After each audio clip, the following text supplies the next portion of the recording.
제목 참 좋죠. 항상 뜬구름 잡는 성공담을 듣다가 실증 나신 분들 많이 있을 겁니다. 저 역시 와닿지 않았고 나보다 몇 걸음 앞서 나가 있는 선배들을 찾아보고 있었어요. 몇 걸음 더 앞서 있는 선배에게 배울 점이 훨씬 많다고 합니다. 이 책을 읽게 된 게 작년 3월이고 지금은 유튜브를 위해 다시 읽었는데 와, 감회가 새롭네요. 저도 좀 성장한 듯. 일단 회초리 먼저 시작하겠습니다. 책을 읽읍시다. 그래야 뭘 할 수 있어요. 책은 주로 질문과 답변의 형식을 띄우고 있어요. 방황하는 독자들의 질문을 작가님의 총명함으로 대답해주는 형식입니다. 이 책에 자신의 모든 것을 쏟아부었다고 하니 꼭 읽어봅시다. 민창아 10년만 더 버티면 군대에서 연금 나오는데? 나가서 뭐 할래? 10년간의 직업군인을 그만둔 이유는 비전이 보이지 않아서이다. 2019년 10년의 군생활을 청산하고 호기롭게 세상에 나오십니다. 여행 가이드 사업을 하기 위해서였어요. 21년도에 코로나가 찾아오고 준비했던 여행 가이드의 꿈은 펼치지 못하게 됩니다.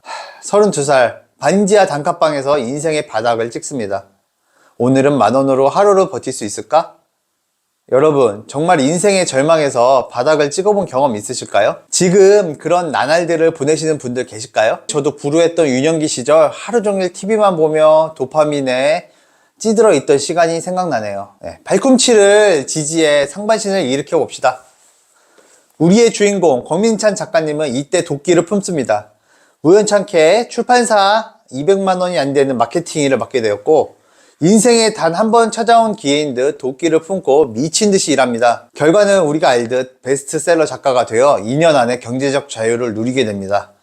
심지어 마이닛의 출판사의 대표가 되시죠. 불과 2년 안에예요.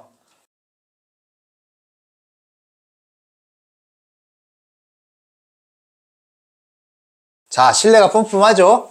그럼 작가님의 이 책에 대해 빠져봅시다. 당신은 현재 일에 만족하지 못해 이 책을 보고 있을 것이다. 현재 일에 만족하지 못하시는 분들 꼭 보세요. 아니 그냥 어떤 책이라도 읽읍시다. 아무 책에서라도 인생의 답을 좀 찾아보자고요. 저요? 앞으로 뭐 해먹고 사냐 무쇠였어요. 책을 읽기 시작한 게 이제 11개월 정도 되었거든요.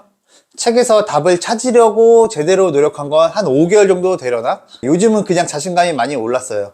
뭘 해도 이미 성공할 것 같고요. 앞으로 미래에 큰 걱정이 없어졌어요. 이 유튜브가 제 성공의 근거들이 될 것이라 믿습니다. 저 역시 초보예요. 작가님은 2년 안에 어떻게 베스트 작가가 되었을까요? 군인 시절 400권 정도의 책을 읽고 100편 정도 되는 독후감을 쓰는 훈련을 했다고 합니다.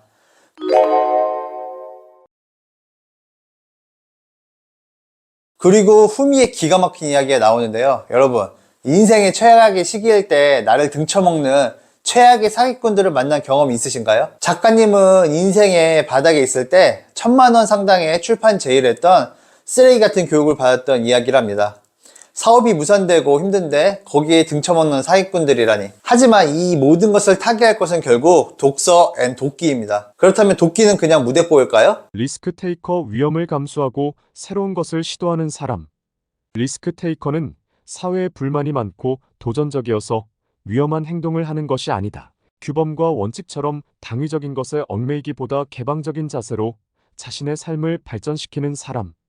아인슈타인도 상대성 이론 외에 248편의 논문을 발표했고 에디슨도 전구의 질을 개선하기 위해 7,000번 이상 실패한 끝에 답을 찾았다고 합니다. 이걸 보니 1만 시간의 법칙이 생각나네요. 작은 날개짓을 해봅시다. 무슨 날개짓을 해야 하는지 본인들이 잘 알잖아요. 모르면 저처럼 책이라도 읽어봅시다.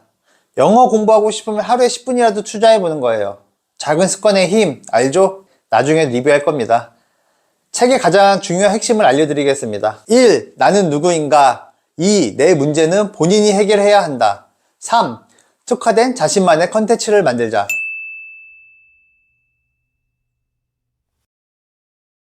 내가 누구인지 모르고 도끼만 품으면 상당히 무섭겠죠? 내가 누구이고 좋아하는 일은 무엇이고 이 일로 남을 도울 수 있는 비전은 있는가?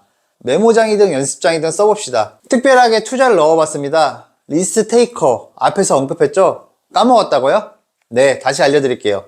무지성 가지아가 아닌 수용 가능한 틀들을 벗어나 도전해보자고요.